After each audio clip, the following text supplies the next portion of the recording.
नमस्कार, स्वागत है आप सभी का साधना हेल्थ में और मैं हूं आपके साथ शापनी पटनायक। आज का हमारा ये प्रोग्राम काफ़ी ज़्यादा खास है क्योंकि हमारे बीच आज मौजूद है डॉक्टर राशि जैन, जो कि एक डेंटिस्ट है। लेकिन इस प्रोग्राम में खास बात यह है कि राशि जैन डेंटिस्ट के साथ साथ उन्होंने 2019 में मिसेस इंडिया वर्ल्ड का खिताब भी जीता था और कई अवार्ड अपने नाम भी किए थे। तो आज इस खास प्रोग्राम में हम राशि जैन से बात करेंगे, उनके लाइफ के बारे में जानेंगे, इसके साथ ही उनसे जुड़े हेल्थ टिप्स जो है उनसे हम जानेंगे। डॉक्टर राशि जैन, आपका बहुत बहुत स्वागत है हमारे खास कार्यक्रम में। डॉक्टर राशि, सबसे पहले मैं ये जानना चाहूँगी क्योंकि आप एक डेंटिस्ट हैं और डेंटिस्ट के साथ साथ आपने इतना बड़ा खिताब भी जीता है 2019 में, तो ये दोनों चीज़ क्योंकि अपने आप में बहुत अलग है।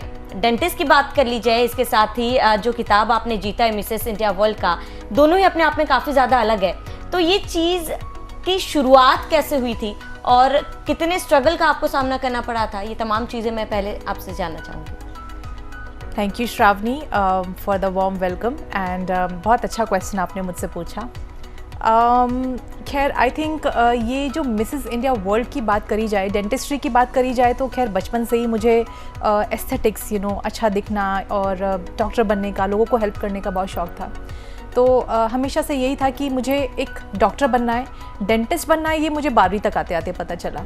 सो जब डेंटिस्ट बन गए और बहुत अच्छा काम करना शुरू कर दिया हमने, तो उस वक्त ना ये 1994 वगैरह में सुष्मिता सेन, प्रियंका चोपड़ा और ये सबको हम टेलीविज़न पे देखते थे। और हमेशा एक बच्चा अपने माँ बाप से और अपने परिवारजन से एक ख्वाहिश रखता है कि वो उसकी तारीफ़ करें या उसको कुछ अच्छा बोलें।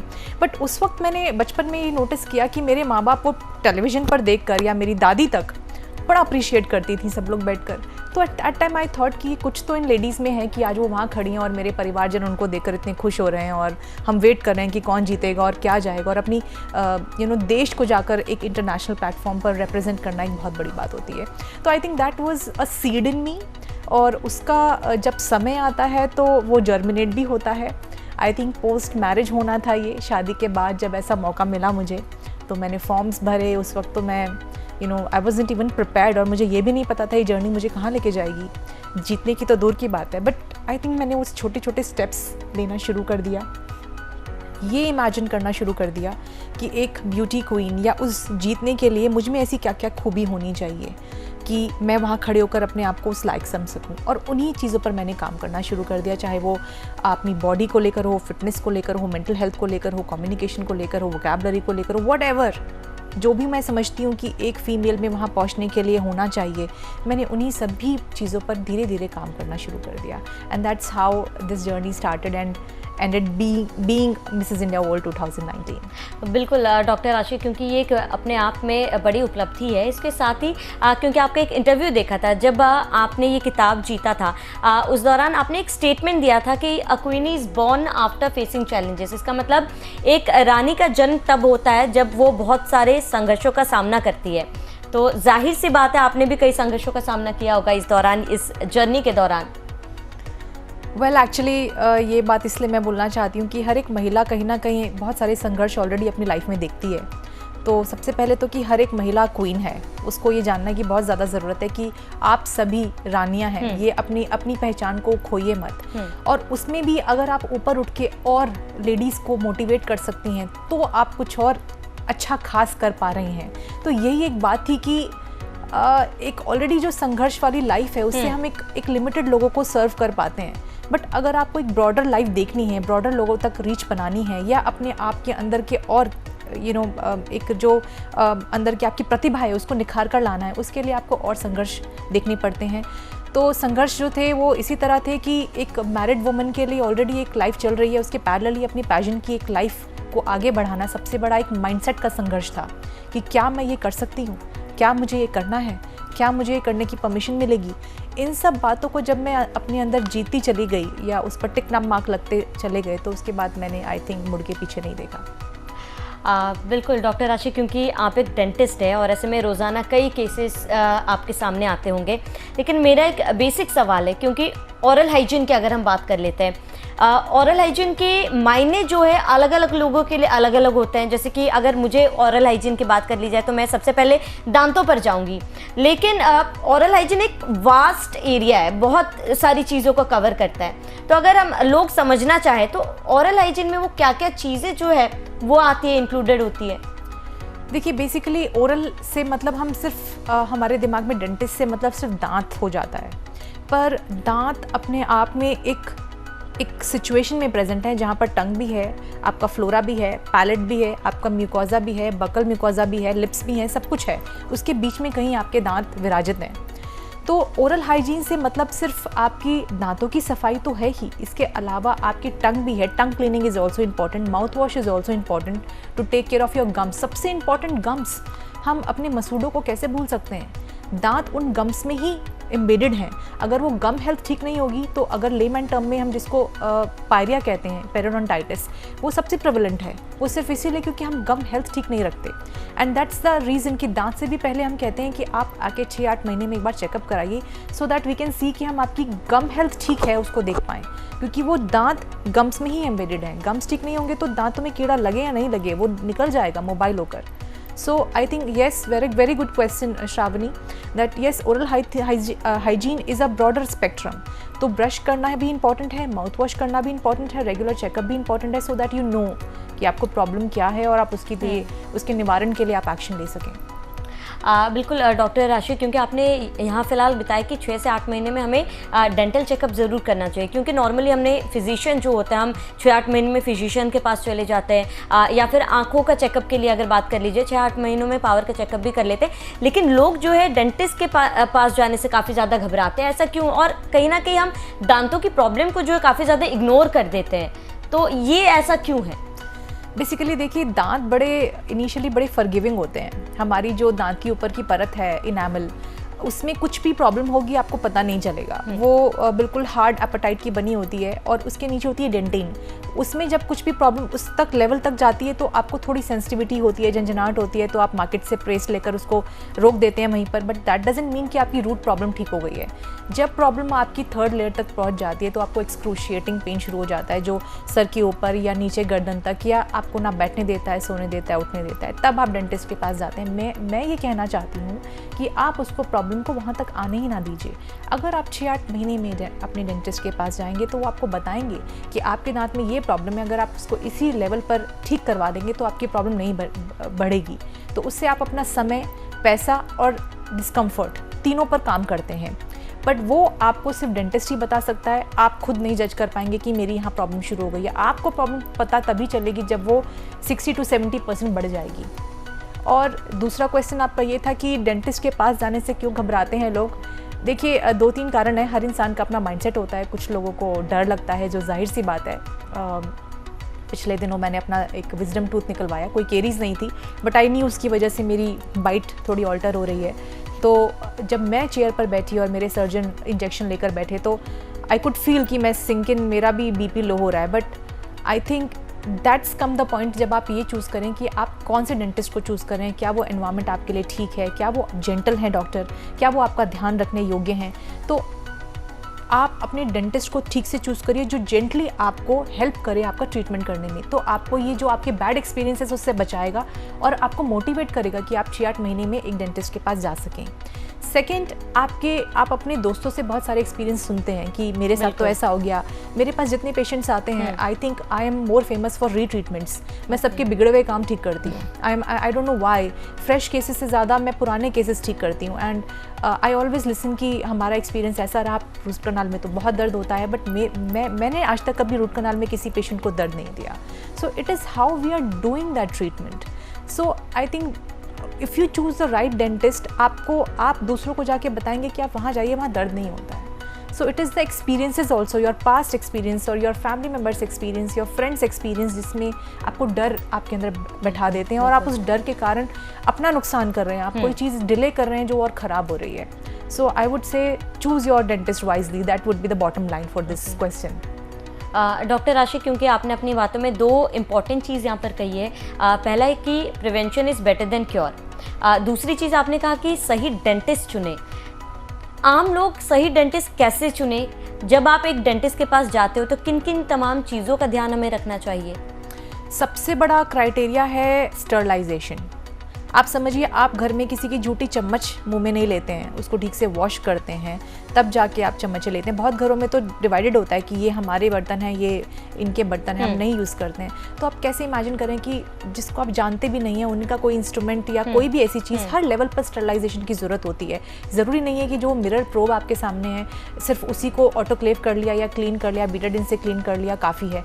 हर एक लेवल पर जिससे हम कॉम्पोजिट निकालते हैं, कैसे निकालते हैं, क्या उसी सिरिंज में से बार बार पेशेंट निकाल के आप मुंह में डाल रहे हैं उसी, और फिर सेकंड पेशेंट आएगा फिर खोल लेंगे, फिर आपको नहीं लगता कि वो सलाइवा उस सिरिंज में चला गया है? ये तो मैं एक बहुत छोटी सी बात बता रही हूँ। So there are so many aspects जहाँ स्टरलाइजेशन की ज़रूरत होती है उस चेयर पर बैठ के, जो आपको नहीं दिख रहे हैं। पर एक जो अच्छा डेंटिस्ट होगा वो इन सब चीज़ों का ध्यान रखेगा, ये समझते हुए कि ये आपके लिए कितना ज़रूरी है। आप यहाँ से ट्रीटमेंट लेकर जाएंगे तो कोई बीमारी लेकर ना जाएं। और कई बार ऐसा होता है कि वो बीमारी आपको उसी वक्त नहीं पता चलेगी, बट लॉन्ग टर्म में पता चलेगी। सेकेंड क्राइटेरिया होता है कि क्या आपका डॉक्टर पोलाइटली आपको कम्युनिकेट कर रहा है सब कुछ, क्या प्रॉब्लम है, क्या वो आपको दिखा पा रहा है कि ये प्रॉब्लम क्या है, ये किस कारण से हुई है और उसको कैसे ठीक कर सकते हैं, इसको ठीक करने के लिए कितना समय लगेगा। तो ये सारी कम्युनिकेशन आपका बहुत अच्छा हो आपके डॉक्टर के साथ। ये नहीं कि आप बैठ गए हैं और बस आप मुंह खोल के बैठे हैं और आपको नहीं पता आपके मुंह में क्या और क्यों हो रहा है। In fact, communication makes at least me, do perform even better because my patient understands that whatever I am doing is for their good. तो मेरा एफिशिएंसी बढ़ जाता है अगर मेरा पेशेंट ये जानता है कि हम क्या और क्यों कर रहे हैं। और तीसरी बात जो सबसे नेग्लेक्टेड बात होती है, बट आई वुड से कि आप पूछिए। अगर कोई डॉक्टर, ज़्यादातर जो मैं देखती हूँ पेशेंट्स को कि ये ट्रीटमेंट महंगा है या ये, आप विंडो शॉपिंग नहीं करिए। आप ये जानिए कि अगर आप किसी पर्टिकुलर डेंटिस्ट के पास जा रहे हैं तो ये ट्रीटमेंट महंगा क्यों है, and let that doctor explain to you कि वो ट्रीटमेंट महंगा क्यों है। You have the full right to ask कि ओके कि आप ये कंपैरिजन क्यों है। और जब आपको अंदर से ये सारे संशय आपके ठीक हो जाएं, सारे जो भी आपके क्वेश्चंस हैं, then I think your inner voice will tell you where you need to go. बिल्कुल। डॉक्टर राशि, क्योंकि अगर दांतों की बात हम कर रहे हैं तो कई सारे आज के टाइम पे समस्याएं जो है दांतों के सामने आते हैं। कैविटी की बात कर ली जाए, मसूड़ों में स्वेलिंग जो होती है उसकी भी बात कर ली जाए। ऐसे में इन तमाम ये चीज़ें क्यों होती है? नेग्लिजेंस हम करते हैं क्योंकि दांत में दर्द होता है, हम केमिस्ट के पास जाते हैं और दवाई खरीद लाते हैं। तो ये तमाम चीज़ें क्यों होते हैं और इसका उपाय क्या है? हम घर में कैसे इसके रेमेडीज़, क्योंकि कई बार हम इग्नोर करते हैं तो आगे ये चीज़ें जो है काफ़ी ज़्यादा बढ़ जाती है, जिसके बाद हमें डॉक्टर के पास जाना पड़ता है। लेकिन अगर क्या इसका उपाय हम घर पर ही कर सकते हैं? किस तरीके से मेंटेन करें इस तमाम चीज़ों को घर पर ही? देखिए, ये क्यों हो रही हैं कि का जवाब भी है कि ये हमेशा से थी। पहले इसका इलाज मौजूद नहीं था और लोग डेंचर्स पहन लेते थे या इसको नेग्लेक्ट कर देते थे, या पहले लाइफ एक्सपेक्टेंसी भी इतनी अच्छी नहीं थी, लोग इस तरह से अच्छे से जीना भी नहीं जानते थे कि वो जितने भी साल जी रहे हैं उतने दांतों के साथ एक ब्यूटीफुल मुस्कान और एक फंक्शनल जो दांत होते हैं उनके साथ जिएं। बट आजकल क्या है कि हमारा जो खान पीन है, लाइफस्टाइल है, उसकी वजह से ये ज़्यादा, जैसे कि और सारी बीमारियां बढ़ गई हैं, वैसे ही दांतों की बीमारियां भी बढ़ गई हैं। कि जिस तरह से हम खा रहे हैं, कैसे हम जी रहे हैं, क्या हमारे कंटेंट हैं। कई बार ये होस्ट की भी प्रॉब्लम होती है कि हमारे मुंह के बैक्टीरियाज ही कुछ ऐसे होते हैं कि कुछ लोगों के मुंह में कैविटीज़ ज़्यादा होती हैं और कुछ लोगों के मुंह में कम होती हैं। तो उसमें कोई भी कुछ नहीं कर सकता। बट हाँ, अगर आपको ये पता चल जाता है कि आपके टीथ ज़्यादा प्रोन हैं गम डिजीज़ के लिए या केरीज डिजीज़ के लिए, आजकल बहुत कुछ है जिससे हम उसको रोक सकते हैं, प्रिवेंट कर सकते हैं। जहाँ तक बात केमिस्ट से दवाई लेने की आई, देखिए केमिस्ट से दवाई लेकर हो सकता है कुछ समय के लिए आपका दर्द ठीक हो जाएगा, बट कुर्बानी आपका दांत ही दे रहा है। एट सम पॉइंट आपको डेंटिस्ट के पास जाना ही पड़ेगा। हो सकता है जो चीज़ आपकी एक फिलिंग से या आरसीटी से बच जाती, हो सकता है कि अब वो निकलने की पोजीशन में पहुंच गई हो। The more you delay the worst it gets. जितना आप देरी करेंगे उतने ख़राब वो होगी। दांत में आई don't know about other organs कि कई बार ऐसा होता है कि वो अपने आप ठीक हो जाते हैं। दांत एक ऐसी चीज़ है कि अगर उसमें एक बार कीड़ा लग गया तो आपको ठीक ही कराना पड़ेगा, वो विद टाइम बढ़ेगा। मे बी उसकी स्पीड स्लो होगी बट वो रुकेगा नहीं। और जहाँ तक आपने थर्ड क्वेश्चन आपने पूछा कि सॉरी मैं भूल, घर पे remedies to take care at home. So सबसे बड़ी रेमेडी तो आपके पास है आपका वेपन ब्रश आप प्लीज़ ब्रश ट्वाइस डेली और हर 3 महीने में अपना ब्रश चेंज करें, सॉफ्ट ब्रिसल का ब्रश यूज़ करें और बिल्कुल ज़ोर से नहीं मांजें अपने दांतों को, बहुत हल्के हाथ से मांजें। और तीसरा कि आप एक मॉडिफाइड बास टेक्निक होती है जो हम सिखाते हैं अपने पेशेंट्स को कि किस तरह से ब्रश किया जाए ताकि आपके दांतों का कोना कोना क्लीन हो जाए और आप जो आपने क्लीनिंग कराई है डेंटिस्ट के पास से वो सस्टेन करे ज़्यादा। सो एंड माउथ वॉश आजकल बहुत प्रचलन है कि बहुत सारे लोग माउथ वॉश अपने आप ही मार्केट से लेकर यूज़ करने लगते हैं। Well to that I would say कि इसमें क्लोरहेक्सिडिन ग्लूकोनेट होता है जो कई बार ब्राउन स्टेनिंग क्रिएट कर देता है। सो आई वुड रिकमेंड कि माउथ वॉश आप खुद अपने आप से लेकर ना यूज़ करें, डेंटिस्ट की रिकमेंडेशन के बाद यूज़ करें। और कोई भी माउथ वॉश हमको कभी भी रेगुलरली नहीं यूज़ करना है, हमेशा एक गैप के बाद यूज़ करना होता है। और इसके अलावा जब भी आप खाना खाएं अपने दांतों को रिंस करें और कभी भी आपको लगता है कि आपके दांतों में कुछ चेंजेस आ रहे हैं या कुछ भी लग रहा है, आई वुड सजेस्ट कि आप एक डेंटिस्ट को दिखा लें और उसको उसी वक्त ठीक करा लें रादर देन उसको इग्नोर करने के लिए। क्योंकि आप माउथ वॉश के बारे में बात कर रहे थे डॉक्टर, कई लोगों की मेंटेलिटी सोच ये है कि अगर हम माउथ वॉश कर रहे हैं तो हमें ब्रश करने की ज़रूरत नहीं है। ये सोच कहाँ तक की सही है? ये तो वही बात हो गई कि मतलब बिल्कुल लेमैन तरीके से अगर बात करें कि हमने कपड़ा लिया, उस पर कोई दाग लगा था, उसको सर्फ में डाल दिया हाँ। और अब तो इसको ऐसे ही सुखा दो, उस पर ब्रश मारने की ज़रूरत नहीं है। ऐसा नहीं है। आई थिंक ब्रश की जो एक हमारे दांतों पर एक बायोफिल्म जम जाती है रेगुलर बेसिस पे जिसको प्लाक कहते हैं। आप कुछ भी कर लीजिए वो आएगी ही आएगी, जैसे बाल हैं ग्रो करेंगे ही करेंगे, वैसे ही दांतों पर बायोफिल्म प्लाक की आएगी ही आएगी। वो माउथ वॉश से नहीं हटेगी, उसको मैकेनिकली आपको क्लीन करना पड़ेगा और उसके लिए है brush. So I would suggest कि इस मिथ में ना रहें कि माउथ वॉश कर लिया तो दांत साफ रहेंगे। अगर आप ऐसा फॉलो करेंगे तो कुछ ही दिनों में, महीने की भी बात नहीं है, यू विल सी कि आपके गम्स में स्वेलिंग आनी शुरू हो जाएगी। बिल्कुल डॉक्टर राशि, क्योंकि ब्रश की बात कर रहे थे, मार्केट्स में अलग अलग वेराइटीज़ के ब्रश आ रहे हैं। एडवर्टाइजमेंट में भी हम देख रहे हैं कि इलेक्ट्रिक ब्रश हो गए, इसके साथ ही अगर दांतों में ये दिक्कत है तो इस तरीके के ब्रश इस्तेमाल करें। और हमने देखा भी है लोग जो है ब्रश के ऊपर काफ़ी ज़्यादा फोकस करते हैं और खर्चा भी कर देते हैं ब्रश के ऊपर, क्योंकि आजकल ब्रश जो है मार्केट में कई 1500 से 2000 तक में आता है, लोग उस पर स्पेंड भी करते हैं। लेकिन क्या ये वाकई में ज़रूरी है कि इस तरीके के ब्रश ले, या फिर जो हमारे पास नॉर्मल ब्रश है उसी से ही हम अपने दांतों को साफ और हाइजीन रख सकते हैं?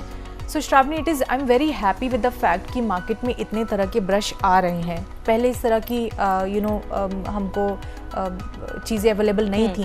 एज अ डेंटिस्ट कई बार मुझे भी स्ट्रगल करना पड़ता था। देयर आर स्पेसिफिक रीजंस कि मैं किसी को ये स्पेसिफिक ब्रश देना चाहती हूँ, उनके दांतों की बनावट ऐसी है कि मैं 2+1 देना चाहती हूँ या क्या देना चाहती हूँ। बट अगेन बात वही आती है कि आपके दांतों की कंडीशन देखते हुए आपका डेंटिस्ट आपको रिकमेंड करे कि आपको एक सॉफ्ट ब्रश चाहिए या आपको मीडियम ब्रश चाहिए, आपको छोटा ब्रश चाहिए या आपको सर्जिकल ब्रश चाहिए। So it is variety of toothbrushes are available, but what you need maybe you can't decide, but your dentist can definitely decide for you. So again बात वही आ जाती है, जैसे मेरे पास भी मेरे क्लिनिक में बहुत तमाम तरह के ब्रशेस मैंने खुद इसीलिए रखे हुए हैं because I want to give the recommended brush to my patient. Brush में शायद मैं ये नहीं बोलूँगी कि एक ब्रश सबको सूट करता है, ऐसा नहीं है। पहले अवेलेबिलिटी नहीं थी इसीलिए हम बाउंड थे कि वो यूज़ करें, बट आज अवेलेबिलिटी है तो आई वुड से कि आपको जो सूट करता है। और कई बार ऐसा होता है कि मैं 2 ब्रशेज़ रिकमेंड करती हूँ क्योंकि पीछे जगह नहीं होती यहाँ बक्कल जाने के लिए, तो वहाँ स्मॉल हेड यूज़ कर बताती हूँ मैं पेशेंट्स को। तो वहाँ पर आप मुंह बंद करके जब पीछे उसको लेकर जाएंगे तो पीछे वाला दांत भी क्लीन होगा जो अदरवाइज़ नहीं हो रहा था। बिल्कुल। ये बात आप कुछ लोग मे भी समझ जाएंगे, कुछ लोग अपने आप नहीं सच कर पाएंगे। So I think you can go to a dentist and ask which is the right brush for you and I think they will be happy to help you. बिल्कुल, क्योंकि अगर हम टूथब्रश की बात करें तो टूथपेस्ट का भी जिक्र करना ज़रूरी हो जाता है। अलग अलग तरीके के टूथपेस्ट भी आते हैं। डॉक्टर राशि, ये जानना चाहूँगी क्योंकि कई सारे टूथपेस्ट जो है वो कई सारे दावे करते हैं, लेकिन अब जब हम एक टूथपेस्ट सेलेक्ट करते हैं अपने लिए, क्या वो तमाम चीज़ें जो हमें ध्यान में रखना चाहिए? देखिए, टूथपेस्ट आप कोई भी यूज़ करिए, मतलब इट इज़ मोस्टली जितने भी टूथपेस्ट आजकल मार्केट में अवेलेबल हैं वो बेसिकली रेगुलर यूज़ के लिए अच्छे हैं। बट मेडिकेटेड टूथपेस्ट, जो भी anti sensitivity kind of toothpaste आप अपने आप लेकर यूज़ कर रहे हैं, दैट आई वुड से कि आप अपने डेंटिस्ट से पूछ कर ही करिए और कितना समय आपको करना है। कई बार क्या होता है कि हम लेजीनेस में नहीं जाते हैं, अपने आप लेके उसको सालों साल करते रहते हैं और उस सालों साल में आप अपने दांतों को इतना डैमेज कर लेते हैं कि आपको पता नहीं चलता है कि आपको झंझनाहट तो नहीं हो रही पर डैमेज फिर भी हो रहा है दांतों में। सो मेडिकेटेड टूथपेस्ट आप अपने डेंटिस्ट से पूछ कर यूज़ करिए। बाकी नॉर्मल जो आपके पेस्ट हैं ऑलमोस्ट सारे एक बराबर हैं, जो हमें उसमें इंग्रेडिएंट्स हैं लगभग सब में सेम हैं। लोग अपने टेक्सचर के हिसाब से, जो उनको कलर अच्छा लगता है या उनको क्या कंसिस्टेंसी अच्छी लगती है, उस हिसाब से वो उसको लेते हैं और करते हैं। जेल बेस्ड टूथपेस्ट मुझे थोड़े कम पसंद हैं। बाकी आप नॉर्मल अगर आपके डेंटल हेल्थ अच्छी है तो आप कोई भी टूथपेस्ट यूज़ करिए। यानी कि हमें एडवर्टाइजमेंट पर नहीं जाना चाहिए, जो हमें सूट कर रहा है हमें वो टूथपेस्ट इस्तेमाल करना चाहिए।